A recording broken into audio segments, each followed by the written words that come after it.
Kabadde kaseera kannako ng'omulambo gwe yaliko omuzannyi wa She Cranes Harriet Apako gusabira mu kkanisa St Peters Ensambya. Omulambo gwe oluvannyuma gwatwaliddwa ku kitebe ky'ebyemizannyo ebigogo abantu ab'enjawulo gye bagukubiddeko eriiso evvannyuma. Apako yaliko omuzannyi wa ttiimu ya Railways nga tanneegatta ku National Insurance Corporation n'oluvannyuma neegatta ku ttiimu ya poliisi ey'okubaka.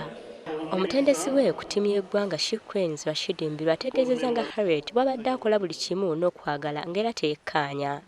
Apako kyembadde mujjukirako ye muzannyi abadde asiimye ekisa mu kisaawe nga nereefu ne bwamufuuwa tasobola kumwanukula wadde okumuddamu ekigambo kyonna ate ng'ali sesio ng'asobola okuzannya na buli muntu nga teyeekaanyizza.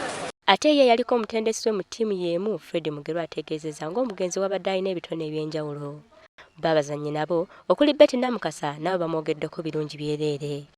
Apako mujjukirako ebintu bingi, Apako abadde muzannyi mulungi.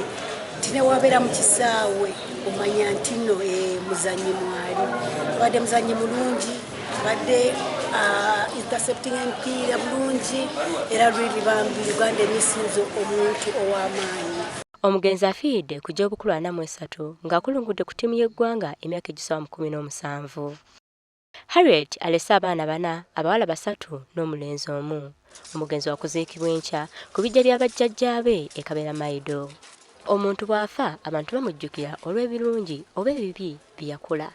Wamukisa omuntu oyo aweesa eggwanga ly'ekitiibwa. Olivia Nakate, WBS TV, Kampala.